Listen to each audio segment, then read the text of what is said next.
Today, once more, they will replenish themselves, cheat death again, through the power of their source.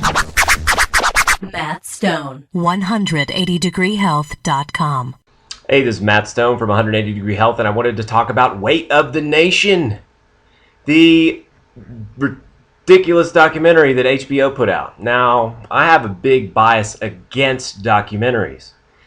Documentaries are, things taken out of context that are meant to trigger a big emotional response and, put your rational thinking mind on sleep mode for a little while you watch it. As the tears of agony and the injustice, those feelings come out of you. Documentaries are pretty silly. Weight of the Nation is no exception. It's over 4 hours in length. It has some good points. It's got some great people in there. They actually interviewed real obesity researchers. I mean, had Rudy Leibel up in that bad boy. He's my boy, Rudy. But yeah, no, the documentary itself sort of wobbles back and forth between showing how bleak and desperate the whole weight loss thing is, and then on the other end of the spectrum, they seem to have this naivete that PE and tweaking a few things at school lunch, switching from white flour to whole wheat flour in the school lunches is going to solve this problem. When we know those interventions don't do anything. I mean, minimal results at best. With what the modern scientific community knows and understands about obesity, they know from what they've learned that it's hopeless. There's nothing that can be done about it.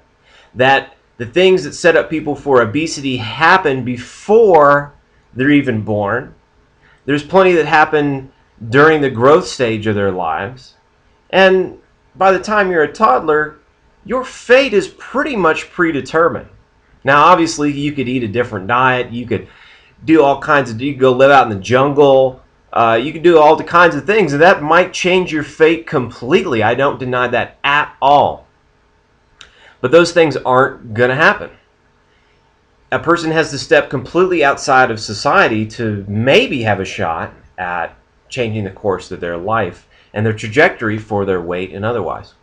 It is a pretty hopeless situation.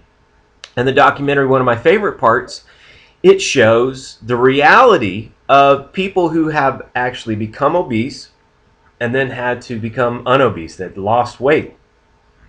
And their life is absolutely absurd because people who have lost weight they have to be maniacal.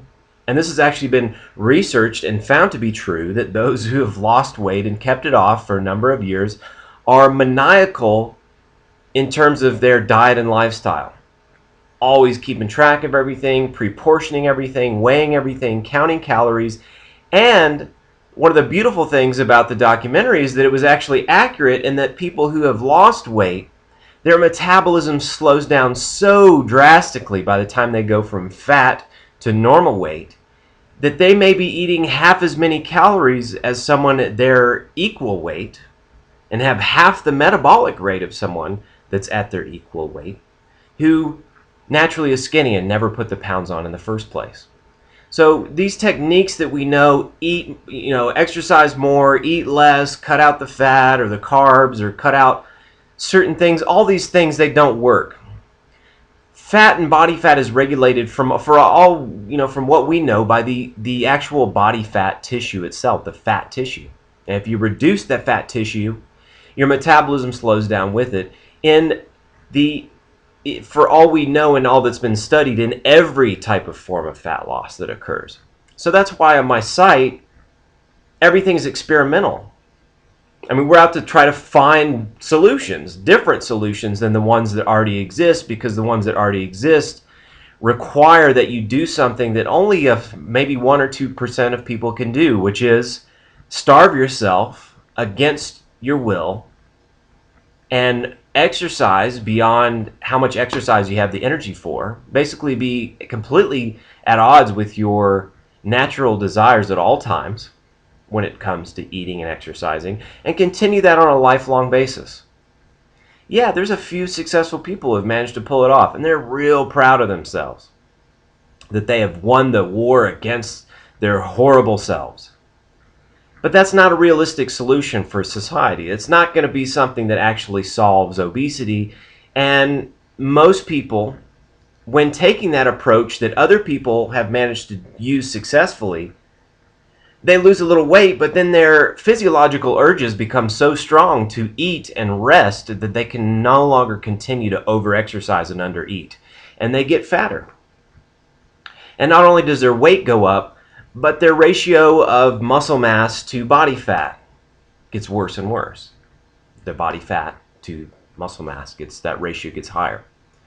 So this is where we're at in the 21st century so far in the year 2012 with understanding obesity. We don't know anything about how to fix it. All we know is permanently starve yourself. That's the only solution we've figured out. And years ago, we learned that you could dig a hole with the shovel, but people kept looking for better ways to dig a hole, and now we have all kinds of great ways to dig holes without even getting your hands dirty or without even putting on a pair of gloves.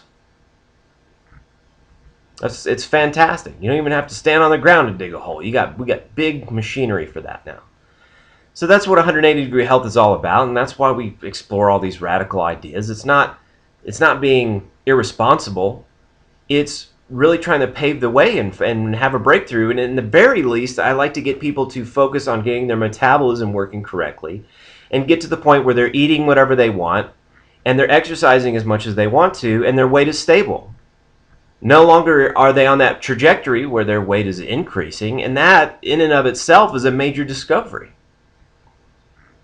And that is, people really underestimate what a big discovery that is, and they keep the allure of losing weight just keeps knocking and knocking and knocking. And they want to keep trying to lose weight, thinking that, well, I lost weight doing this last time, or 14 diets ago. If I could just keep it off this time. I'm going to try one more time, but this time I'm going to keep it off, without understanding physiologically why that's an impossibility for nearly everyone who embarks upon that style of weight loss. So anyway, I haven't even finished part 4 of the documentary. I hope to write about this on my blog, 180degreehealth.com, when it comes out in more thorough detail. But it does depict it does depict the side of the weight loss issue that we know scientifically. We know there's no progress has been made in our understanding of obesity, other than knowing that it's 80% of it is set in childhood and earlier, in terms of our susceptibility to becoming fat in this modern environment. And if we give our environment a whole overhaul, there's no guarantee that it's going to fix everything. But yet they think that adding a PE class and eating whole grains is going to fix that. So it's weird that the documentary would be so naive on one end and trying to get you so emotionally riled up about this pressing issue with knowing that there's no known solution to it, and interviewing the world's leading experts on it who have yet to find a solution on it. It's just kind of a ridiculous waste of time. So I figured I would waste another portion of your time, or maybe save you a bunch of time by going ahead and reviewing the thing so you don't have to spend over 4 hours watching. That's what I do for you guys. I go out there and I waste all my time and I condense it into a 10-minute video so that you guys, and short little articles so that you guys don't have to do it all. All right, I'll stop being a jackass and catch you guys in another video every Wednesday and Saturday. Matt Stone from 180 Degree Health. Subscribe to the 180 Degree Health channel now, or you will be abducted by lesbian Nazi hookers from outer space and forced into a weight loss program. It doesn't matter what you had for lunch, just eat it.